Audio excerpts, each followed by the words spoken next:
감사합니다.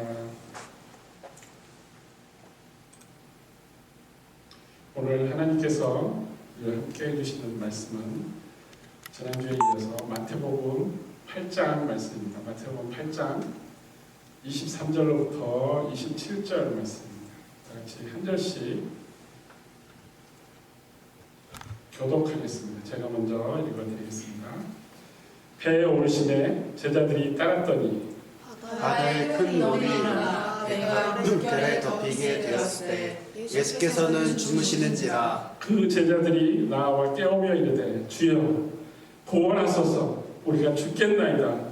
예수께서 이르시되 어찌하여 무서워하느냐 믿음이 작은 자들아 하시고 곧 일어나사 바람과 바다를 꾸짖으시니 아주 잔잔하게 되거늘. 그 사람 다 같이 읽겠습니다. 그 사람들이 놀랍게 여겨 이르되 이가 어떠한 사람이기에 바람과 바다도 순종하는가 하더라. 아멘. 우리가 잘 알고 있는 내용입니다. 그래서 오늘은 이 말씀을 가지고, 이 에피소드를 가지고 우리가 우리 안에 있는 두려움, 그리고 두려움과 반대선상에 서 있는 믿음에 대해서, 두려움과 믿음에 대해서 함께 나누기 원합니다. 지난 주일에는 우리가 백부장의 믿음을 통해서 예수님 말씀만으로 백부장이 원하는 소원, 백부장의 하인이 낫는 것, 치유를 받는 것을 우리가 보았습니다. 오늘은 예수님께서 자신을 따르는 제자들이 필연적으로,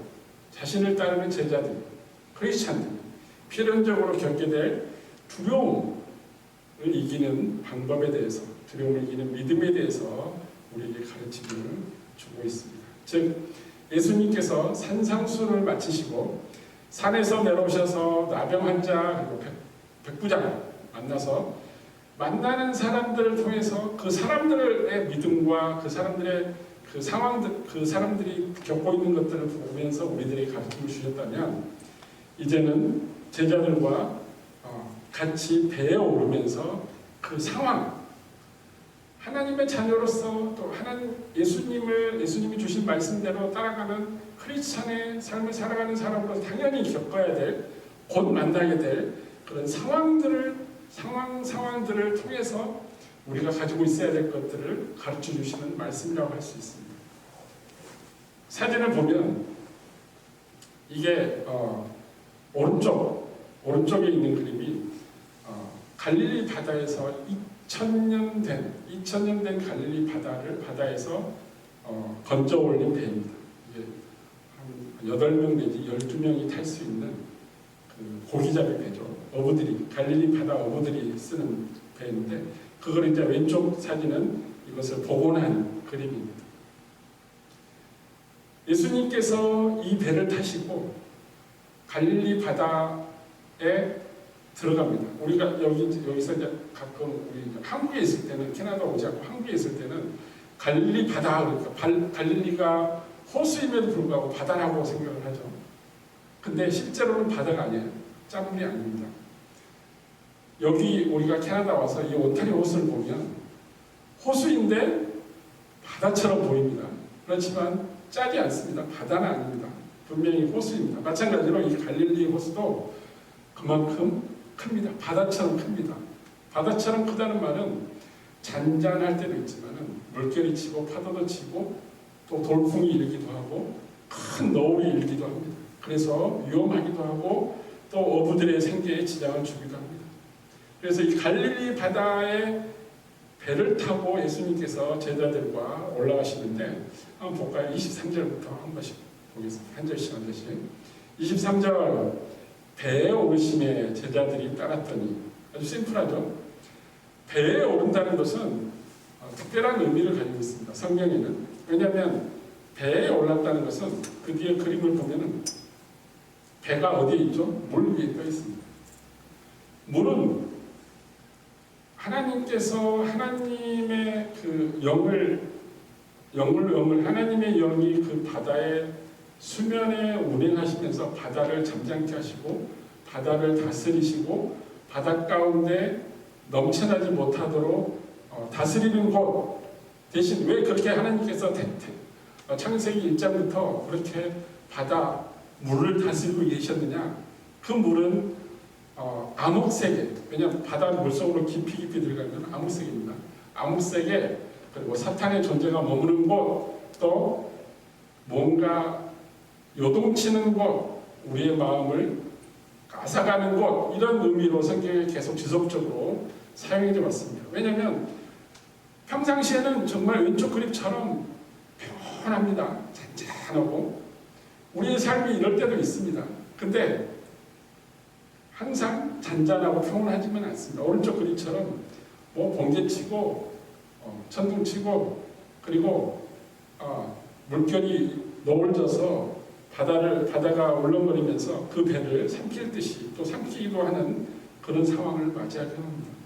이런 물 위에 예수님께서 배를 띄우고 제자들하고 같이 출발하십니다. 너희들 가, 그런 게 아니라 같이 출발하시죠. 예수님을 따른다는 것은 뒤에 그림 보시면 Following Jesus, 예수님을 따른다는 것은 뭘 의미하는 거냐면 내가 예수님의 제자가 되다, disciple. 그래서 제자도 그러면 영어로 discipleship이라고 말하죠. 내가 예수님을 따라간다. 나는 예수님을 따라가는 제자야. 그래서 제자로서 가지고 있어야 될, 함양해야 될 것들을 내가 가지고 있다. 그래, 가지고 있어야 된다. 그래서 그것은 뭐라고 표현하냐면 discipleship, 제자들은 반드시 이걸 가져야 된다. 그래서 discipleship이라고 하는데 예수님을 따라가는 사람들을 뭐라고 말하냐면 disciple of Jesus. 그 당시 예수님의 제자다라고 이야기합니다. 그래서 예수님이 잡혀가는 날 저녁에 새벽에 베드로가 예수님을 쫓아가다가 그 대제사장이 집에서 하인이었던 여인네가 너 예수님의 제자가 아니냐? 그러니까 아니야, 나 제자가 아니야. 베드로가 거부를 하죠. 자기는 아니라고 이야기합니다. 그만큼 베드로는 무서웠던 거고 예수님의 제자도를 갖추지 못했다고 말할 수 있습니다. 오늘날에는 뭐라고 말하느냐? 크리스찬이라고 합니다. 크리스찬이라고 하면 크라이스트를 팔로잉하는 사람, 크라이스트가 누구죠? 메시아. 예수님을 따라가는 사람, 지저스 크라이스트. 예수님을 따라가는 사람이라고 해서 크리스찬이라고 합니다. 오늘날 우리가 세상 사람들이 우리를 향해서 이야기할 때 한국말로는 기독교인이야라고 이야기하지만 여기서는 저 사람은 크리스찬이라고 이야기합니다. 한국에서는 천주교인이야, 기독교인이야, 개신교인이야, 뭐 이렇게 카톨릭 교인이야 이렇게 말하죠. 그렇지만 여기서는 그런 개념을 훨씬 뛰어넘는 모든 사람을 향해서 캐톨릭이든 천주교든 개신교든 상관없이 저 사람은 크리스찬이라고 얘기합니다. 왜냐하면 캐톨릭이든 개신교든 예수님이 그 중심에 있기 때문입니다. 예수님을 따라가는 사람을 크리스찬이라고 말한다 그러면 지금 제자들이 예수님을 따라가기 위해서 배에 올랐습니다. 땅을 디딘 게 아니라 배에 올라서 이제 너울이 울렁할 수도 있고 잔잔할 수도 있고 천둥 폭풍 같을 수도 있는 그 배 위에 올라갔다는 겁니다. 예수님을 따라가기 위해서. 그리고 24장에 갑자기 24절에 보니까 바다에 큰 놀이 일어나 배가 물결에 덮이게 되었으되 예수님께서는 주무시는지라. 이 상황이 두 가지가 있습니다. 갑자기 바다에 큰 노을이 일어나서 큰 파도가 일어나서 그 배를 삼키려고 뒤집으려고 하죠. 그래서 이 뒤집게 되는 그 위급한 상황이고 그리고 예수님은 그런데 이 위급한 상황에서 주무시고 있다. 자고 있다. 정반대되는 개념이죠. 우리가 예수님을 따라가면서 크리스찬으로 살아가면서 예수님께 기도합니다. 내가 너무너무 위급하고 내 마음이 찢어질까 봐 급하고 아주 당황되고 위급한 상황에서 주여 살려주십시오. 주여 이 시간 오셔서 내가 지금 당한 이 괴로움과 힘든 고통을 에서부터 벗어나게 도와주십시오. 제자들이 그렇게 외치려고 하고 있습니다. 왜냐하면 그런 상황이 벌어졌으니까. 근데 예수님은 어떻게 하고 있죠? 아무런 응답이 없어요. 기도를 새벽 예배하고 아침에 밥 먹고 나서 기도하고 저녁에 또 기도하고 잠을 안 자고 기도하고 기도해도 왜냐하면 내가 예수님이 아니라 내가 너무 괴롭고 다급하고 급한 상황이 때문에 예수님을 목 터져라고 절규하며 부릅니다. 그렇지만 가끔 예수님은 잠을 자고 있습니다. 응답이 없다는 거예요. 아무런 응답이 없어요. 내가 그렇게 눈물을 흘리면서 애원을 해도 예수님은 답을 해주시지 않으십니다. 그 이유가 나옵니다. 25절을 볼까요? 그 제자들이 나와 깨우며 이르되 주여 구원하소서 우리가 죽겠나이다. 이 상황은 우리가 크리스찬이 살아가면서 겪게 되는 가장 마지막 단계예요. 죽게 생긴 것. 죽으면 끝나니까. 죽게 된 거예요. 죽게 됐으니까 예수님 구원해 주십시오. 잠만 자지 말고 나를 살려주십시오라고 외치는 거예요. 왜냐하면 그 마음속에 두려움이 찾아왔기 때문입니다. 죽을 수 있는 두려움이 제자들 마음속에 확 들어왔어요. 예수님과 같이 걸어가고 예수님과 같이 배를 타고 있는데도 예수님을 따라가는 예수님의 제자들이 예수님을 태우고 예수님과 같이 배에 타고 있음에도 불구하고 두려움을 느끼는 거예요. 이 말은 무슨 말이냐면 우리가 크리스찬으로 살아가면서 예수님을 믿고 예수님과 동행하고 있고 우리가 기도 생활하고 예배 드리고 하나님을 찾았고 이렇게 생활하지만 우리 가운데도 이 제자들과 마찬가지로 두려움이 찾아올 수 있다는 거예요.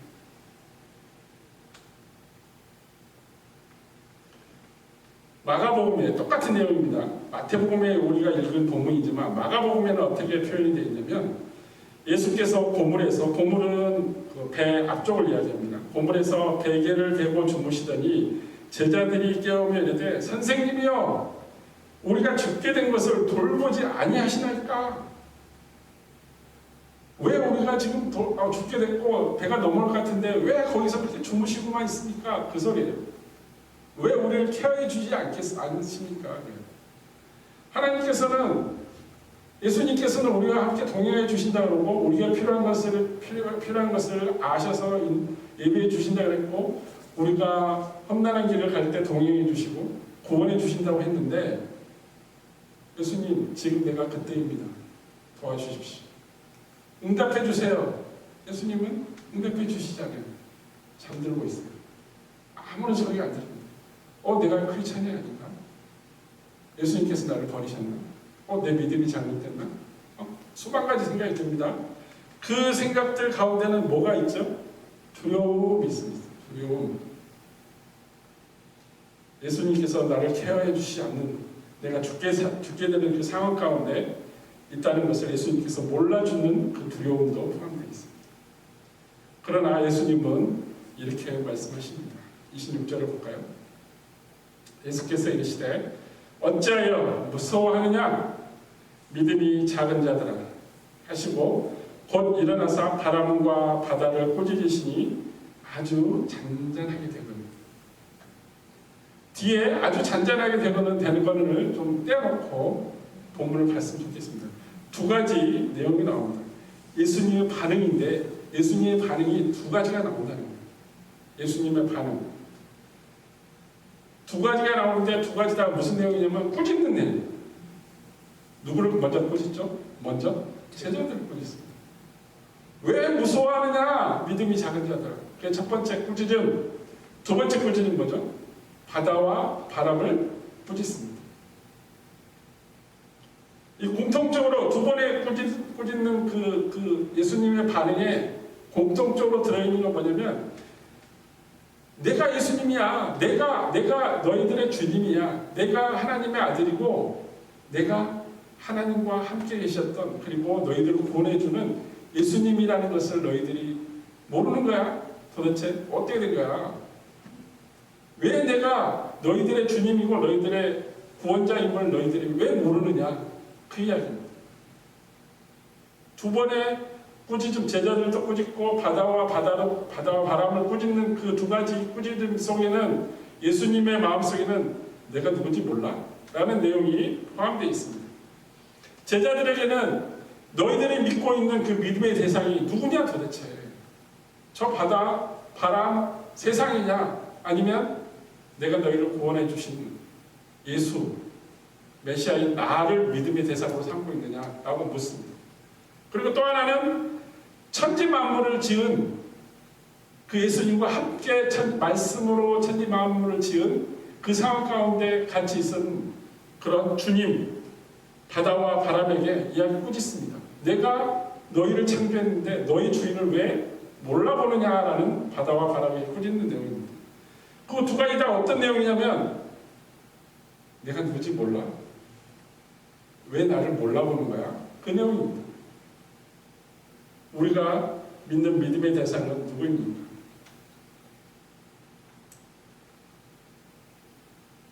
여러분이 크리스찬이라고 고백하고 세상 가운데 살아가는 모습으로 항상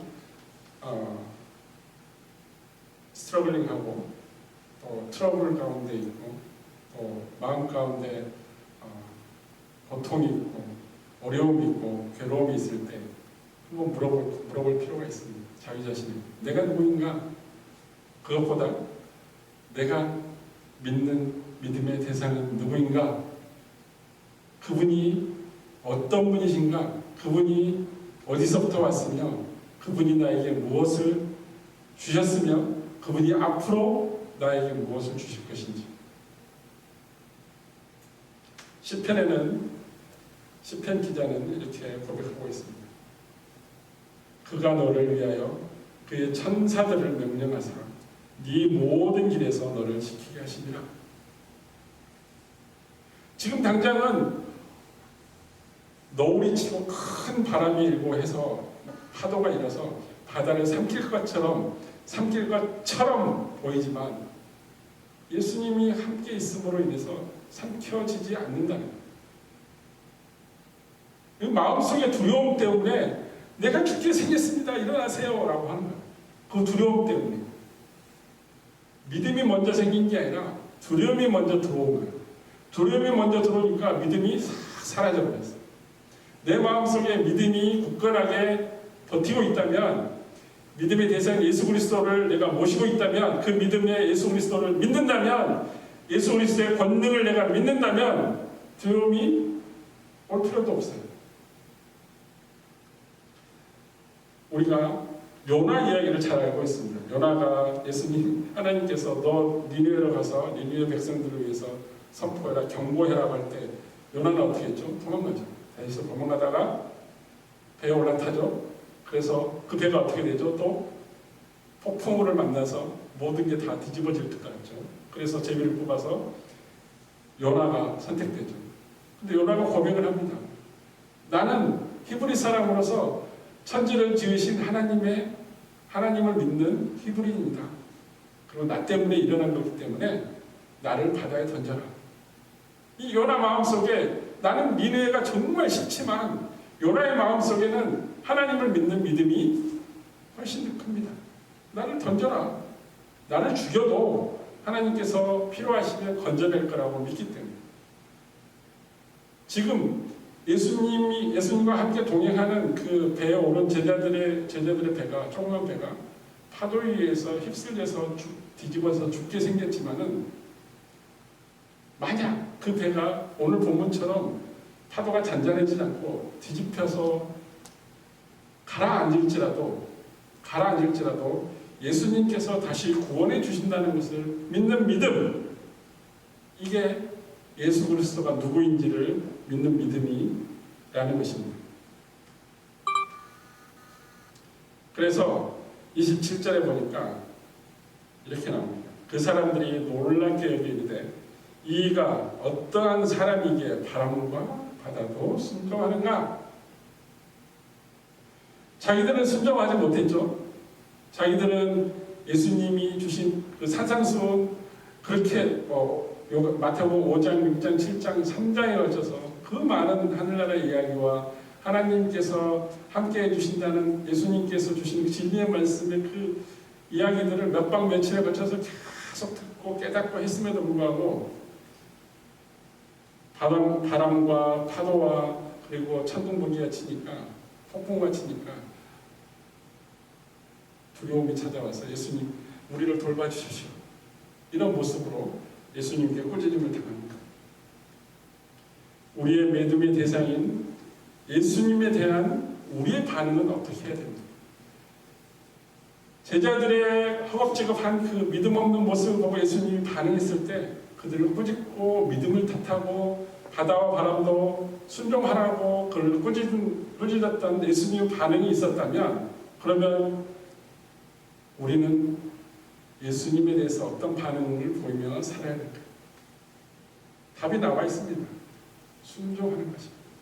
바람과 바다가 예수님의 꾸짖음으로, 천지를 지으신 예수님의 꾸짖음으로 말미암아 순종해서 잔잔해진 것과 같이 제자들이 너무너무 놀라서 이분이 어떤 분인데 바람과 바다도 잔잔한 말을 듣고 순종하는가 라고 놀랍게 여겼던 것처럼, 우리도 예수 그리스도가 이 세상에서 내가 살아가는 가운데서 예수님께서 주신 말씀 가운데 순종, 근데 그 순종 안에는 뭐가 있어야 되느냐? 이 지금 폭풍과 치는 이 바다에서 배가 뒤집힐지라도 예수 그리스도께서 우리를 구원해 주신다는 그 믿음이 포함된 순종을 해야 된다는 것입니다. 가끔 우리는 살아가면서 예수님이 주신 그 믿음으로 순종하는 게 아니라 이거 해주시면, 조건을 컨디션을 걸어요. 해주시면 내가 이거 하겠습니다. 특별히 내가 궁핍하고 배고프고 또 아프고 이런 상황 가운데서는 우리는 조건을 겁니다. 이거 나 낫게 해주시면, 나에게 풍족한 그 재정적인 상황을 허락해 주시면, 나에게 항상 좋은 친구들을, 좋은 선생님을 주시면 내가 교회에 나가겠습니다. 내가 예수님을 따르겠습니다. 예수님이 주신 그 말씀대로 생활하겠습니다. 순종하겠습니다. 예수님 입장에서는 어떨까요? 예수님께서 우리에게 주신 구원의 은혜, 그리고 그 은혜 가운데 내가 너희를 구원했다는 그 너희의 죄를 사해서 내가 대신 너희들 대신 십자가에 죽고 너희들의 죄를 사하고 하나님과 화목됨을 이루었다는 것을 믿는 그 믿음을 주셨는데, 그 믿음을 얻은 걸 싹 도망가 버리고 나는 이미 구원됐어. 근데 내가 지금 이 세상을 살아가야 되기 때문에 나는 재정적인 상황이 필요해. 내 몸이 항상 건강해야 돼. 내 친구들이 항상 나를 향해 보고 있어야 돼. 이런 컨디션을 예수님한테 달라고 이야기합니다. 왜냐하면 우리 마음 가운데서는 믿음보다 두려움이 먼저 크게 자리하고 있기 때문입니다. 두려움이 어디서 오는가? 여러분의 두려움은 어디서 옵니까? 대체적으로 이런 두려움이 세 가지가 있습니다. 직업이 없어 구차하게 살면 내가 어떠지? 어른이 되면, 아이들은 이런 걱정 없어요. 부모님이 케어해 주시니까. 근데 어른이 되면 내가 직업이 없어서 백수로, 또 먹을 것이 없어서 정말 구차하게 살면 내 모습은, 내 삶은 어떻게 되지? 라는 두려움이 있습니다. 모든 사람이. 또 두 번째는 사람들이 나를 싫어하면 어떡하지? 나를 불링하면 어떡하지? 나와 같이 놀아주지 않으면 어떡하지? 나의 말에 귀담아 주지 않으면 어떡하지? 내가 말하는 것을 항상 거절하면 어떡하지? 이런 두려움이 내 마음속에 존재합니다. 그리고 마지막은, 그래서 내 삶이 망가지고 무너지지 않을까? 송두리째 다 꺾부러지지 않을까? 라는 삶을 살아가면서의 두려움이 우리 가운데 존재합니다. 사실. 하지만 이 두려움은 언제 생기느냐? 사실은 잠깐 내 자아를 잃어버렸기 때문에, 내가 누군지를 몰라 잊어버리고, 가끔 충격을 받거나 심각한 상황 가운데 노출되거나 위급한 상황 가운데 노출되거나 내가 내 자신에게 실망했거나 또 타인이 나에게 심한 욕설을 하거나 심하게 나를 거절했을 때 잠깐 자아를 잃어버립니다. 내가 누구고, 내가 좋아하는 것이 무엇이고, 내가 잘할 수 있는 게 무엇인지 잊어버립니다. 그 순간 두려움은 우리 마음속으로 확 쳐들어와서 넌 안 돼. 넌 안 돼. 이야기합니다. 그래서 우리 마음속에 있는 예수님을 향한 믿음을 송두리째 뺏어갑니다. 예수님이 우리를 사랑해 주셨던 거 다 잊어버립니다. 예수님께서 우리를 구원해 주셨던 거 다 잊어버립니다. 순간적으로. 그리고 두려움이 휩싸여서 나는 이제 죽어야 돼. 우울증에 걸리고 나는 아무것도 아니야 라는 심각한 자아자절 가운데 고통을 받게 됩니다. 예수님께서 나를 얼마나 사랑해 주시는지 내가 보잘것없는 그런 모습 그 자체만으로도 내가 죄인 가운데 있을지라도 나를 사랑해 주셔서 구원해 주셨는데 나의 모습 그대로 사랑해 준다는 것을 까맣게 잊어버린 채 두려움이 찾아오기 때문에 내가 가지고 있던 믿음마저 어디론가 발로 차버립니다. 없어져버려요. 그리고 더 이상은 내가 교회 다닐 이유도 없고 내가 예수님께 그렇게 기도했는데 예수님은 나를 몰라주고 응답도 해주지 않는다고 불평불만을 합니다. 예수님 우리를 돌봐주지 않고 혼자 주무시고 계십니까? 제자들이 불평불만했던 것과 뭐가 다를까? 우리가 우리 마음속에 있는 그 믿음 안에 그 믿음의 대상이 누군지를 잘 기억해 주시기 바랍니다. 위급한 상황, 두려운 상황 가운데 휘몰아칠 때 누구나 그럴 가능성이 있습니다. 잠깐. 그 가운데 나를 사랑해주고 내가 믿는 대상이 누구인지 반드시 먼저 기억을 해야 됩니다. 사탄보다 나에게 두려움을 주는 이 상황 가운데 나를 협박하고 겁박하고 나를 좌절 가운데 몰아드는 이 사람보다 훨씬 권능있고 이 세상 가운데 모든 것을 다스리시는 예수님이 나의 믿음의 대상이고 예수님이 나와 동행한다는 것을 반드시 기억하시기 바랍니다. 그러면 여러분은 그 순간 찾아왔던 두려움이 정말 눈 녹듯이 어디론가 도망가 버리고 굳건한 믿음이 여러분의 마음속을 위로해줍니다. 이사야 선지자가 이사야서 41장에 이렇게 말합니다. 두려워하지 말라. 내가 너와 함께하리라. 놀라지 말라. 나는 네 하나님이 되리라. 내가 너를 굳세게 하리라. 참으로 너를 도와주리라. 참으로 나의 의로운 오른손으로 너를 붙들리라. 여러분 안에 그 좁쌀만한 겨자씨만한 그 믿음이 있다면, 하나님을 사랑하고 예수님을 사랑하는 그 믿음이 있다면 하나님께서 하나님의 오른손으로 천사들을 우리에게 보내주셔서 붙드신다고 약속해 주셨습니다. 그렇다면 두려움과 고난, 고통을 이겨내는 믿음 안에는, 그 믿음 안에는 무엇이 채워져야지만이 그 믿음이 굳건하게 서서 살아갈 수 있을까요?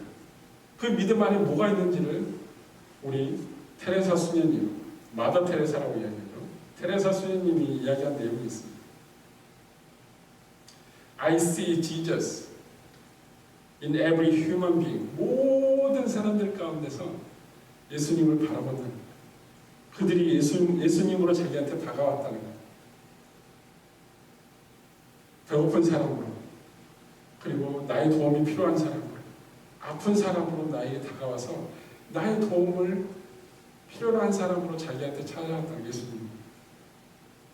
그래서 테레사 수녀는 그들을 돌보고 그들에게 모든 것을 다 헌신적으로 다 섬기고 온 일생을 통해서 그들을 향해서 테레사 수녀는 달려갔습니다. 그리고 그 이유가 뭐라 그랬죠? Because I love Jesus. 내가 예수님을 사랑합니다. 내가 예수님을 사랑함으로 이 모든 것을 할 수 있다고, 그 힘의 온천, 그 믿음의 온천, 예수님을 바라보는 그 믿음의 눈을 고백했습니다.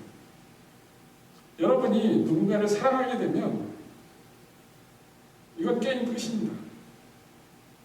여러분이 여러분의 자녀를 사랑하게 되면 그 자녀가 무슨 일을 해도, 어떤 상황 가운데 놓이더라도, 아주 위급한 상황 가운데 놓이더라도 내 몸을 던져서 그 상황을 막습니다. 왜냐하면 내가 사랑합니다. 예수님은, 하나님은 우리를 사랑하기 때문에 예수님을 십자가에 걸려서라도 우리를 구원하고 싶어 하십니다. 왜냐하면 사랑하기 때문에. 여러분의 사랑하는 사람을 위해서라면 무엇이든지 할 수 있다는 마음이 생깁니다. 왜냐하면 믿음이 생겼기 때문이에요. 이 사람이 나를 사랑하고 나도 이 사람을 사랑하기 때문에 무엇이든지 할 수 있어요. 근데 믿음이 깨지는 게 아니라 먼저 뭐가 깨지냐면 사랑이 깨지면 믿음은 초전박살납니다. 그리고 그 사랑은 온데간데 없어집니다. 사라져버려요. 그리고 어떻게 되죠? 브로큰됩니다. 믿음이 없기 때문에 사랑이 동행합니다. 이스라엘 백성들이 여호와 하나님을 자기 자신들이 구원해 주신 하나님으로 자기 조상인 아브라함과 이삭과 야곱을 구원해낸 그 하나님으로 믿지 못하는 그 상황, 그 순간 가운데 사랑이 휙 도망가 버려서 하나님을 따르지 못하고 하나님께 다가지 못하고 돌아서서 이방신을 향해 달려갑니다. 그래서 하나님이 뭐라고 했죠? 너희들은 내가 준 사랑을 너희들은 거절했다고 얘기합니다. 그리고 그 상황 가운데 더 월스트에서 어떻게 되죠? 결국은 다른 나라의 포로로 잡혀가죠. 테레사 수녀의 고백처럼 테레사 수녀가 평생 동안 이 모든 일을 해낼 수 있었던 그 믿음 안에는 뭐가 있었느냐? 사랑이 있었다는 것입니다. 내가 그들을 사랑한 게 아니라 내가 예수님을 사랑했기 때문에 예수님이 바라보고 예수님께서 사랑하고 예수님께서 돌봐줘야 될 그 자들을 향해서 예수님이 주신 그 사랑으로 함께했다는 것입니다. 우리가 흔하게 실수하고 넘어지기 쉬운 것들이 무엇이냐면 교회 안에서 서로 사랑을 하라고, 교회 안에 형제 자매끼리 서로 사랑하라고 이야기를 많이 합니다. 그것이 틀린 이야기는 아니에요. 근데 그 사랑을 내가 가진 사랑으로 그 사랑을 이루려고 합니다. 내가 뭔데? 내가 도대체 얼마나 큰 사랑을 가지고 있길래 나 아닌 교회 그 수많은 사람들을 향해서 내가 사랑을 베풀려고 합니까? 아닙니다. 금방 지칩니다. 금방 넘어집니다. 번아웃돼서 나 더 이상 이 봉사 못하고 헌신 못합니다. 돌아섭니다. 왜냐하면 자기 것으로 뭔가 하려고 하는, 자기 노력으로 자기 의지로 뭔가 하고 싶은 의지가 생겼기 때문에. 하지만 테레사 수녀는 이야기합니다. 그 안에 사랑이 없어요. 예수님이 주신 그 사랑이 없어요. 예수님을 사랑하는 그 사랑이 없어요. 내가 예수님을 사랑하기 때문에 예수님께서 케어하시는 이 교회, 몸된 교회를 나도 케어하겠다는 그 사랑으로 헌신하고 봉사하고 형제자매를 예수님의 사랑으로 사랑해야 되는데, 예수님이 주시는 그 은혜로 받은 그 사랑으로 사랑해야 되는데, 내가 뭔가 된 것처럼 내가 믿음의 선배니까 이제 온 뉴 멤버에게 사랑을 베풀려고 합니다. 금방 넘어지죠. 왜냐하면 나는 사랑의 원천이 아닙니다. 계속 하다 보면은 물 마르게 돼 있습니다. 사랑의 물이 마르게 돼 있습니다. 하지만 하나님께서, 예수님께서 주신 그 사랑으로 사랑한다면 여러분은 끊임없이 은혜를 받고, 끊임없이 하나님께서 주시는 기쁨을 누리고, 끊임없이 하나님께서 주시는 그 영광 가운데 기쁨으로 테레사 수녀처럼 헌신하고 봉사하고 모든 것을 쏟아붓고 모든 인생을 예수님을 사랑하는 그 일을 향해서 달려갈 수 있다는 것입니다. 왜냐하면 나의 믿음 안에는 예수님의 사랑이 있기 때문입니다.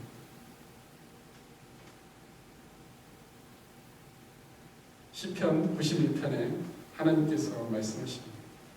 그가 나를 사랑한즉 내가 그를 건지리라.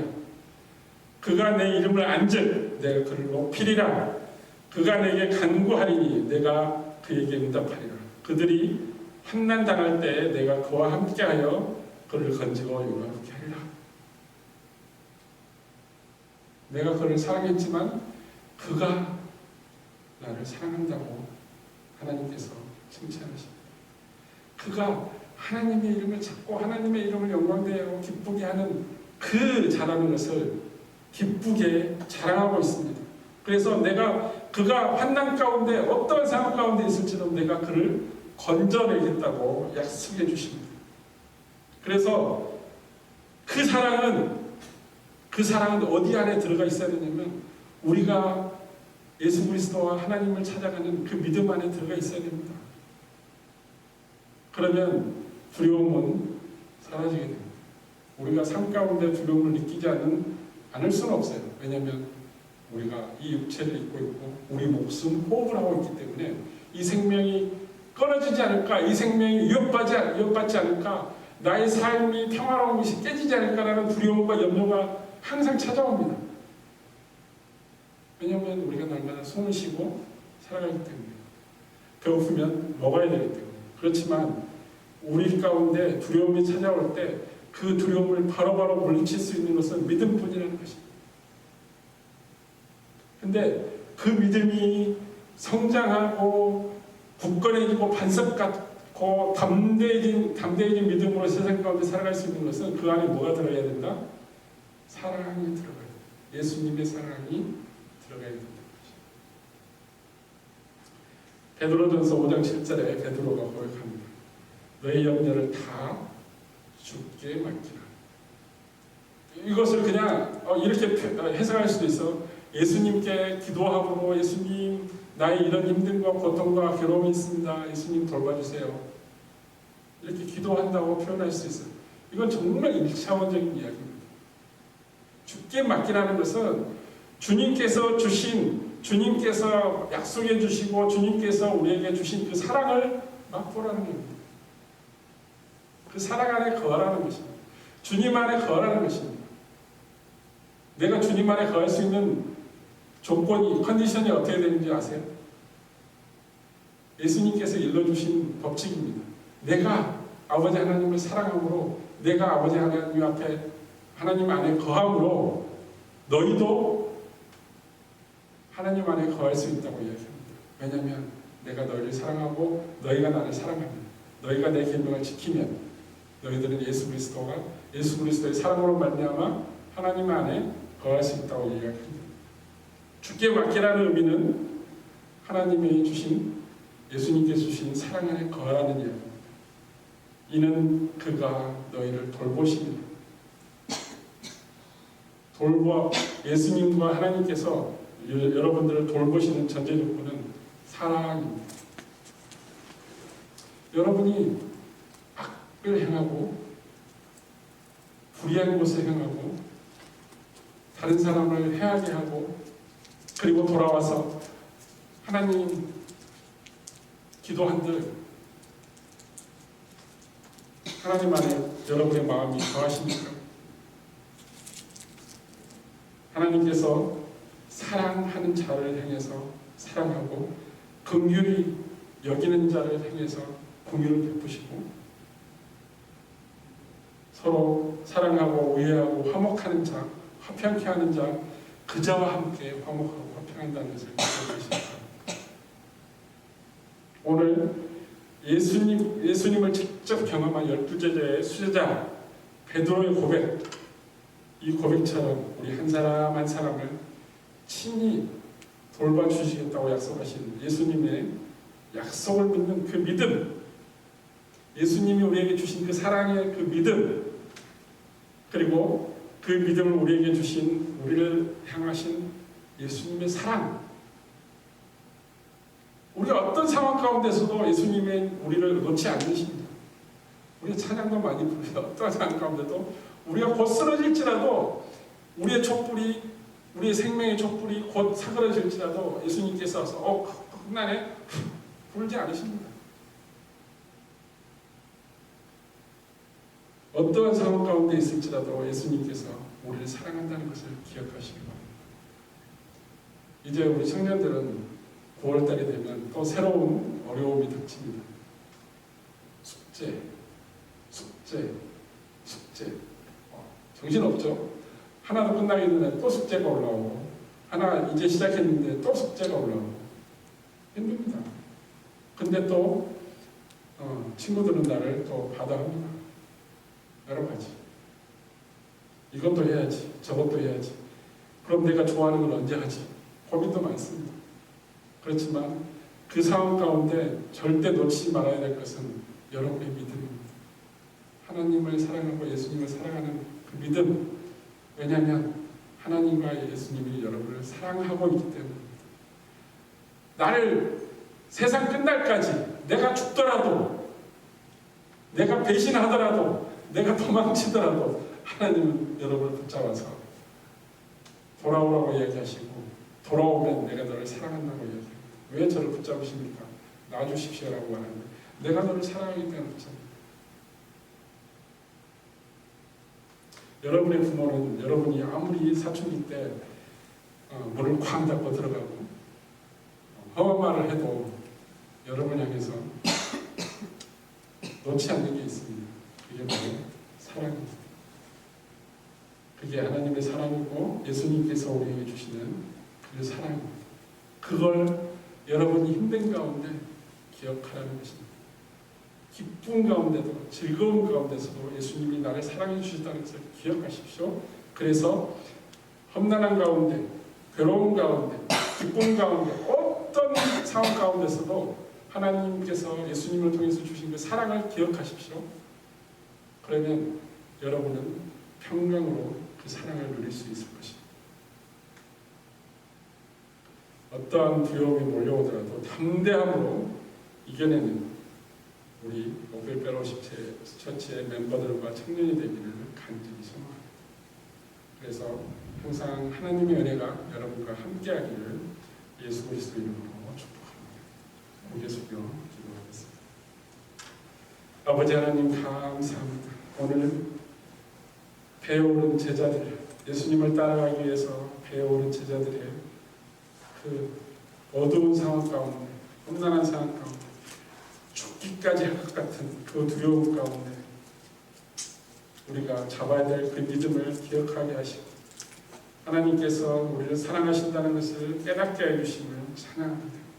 주님, 이제 우리가 세상 가운데 어떠한 상황 가운데 보일지라도 그 상황 가운데 나를 놓을지라도 주님, 우리를 붙잡아 주시고 건져 주시고 우리가 기도할 때마다 응답하여 주심으로 우리가 그 사랑을 더더욱 느낄 수 있도록 긍휼을 베풀어 주시옵소서. 특별히 주님, 이제 새 학기를 시작하는 우리 청년들이 진정 주님께서 주시는 평안함으로 그 학기 모든 프로세싱 가운데 담대함으로 이겨낼 수 있는 지혜로움과 은혜를 주시기를 소망하오니 긍휼을 베풀어 주시옵소서.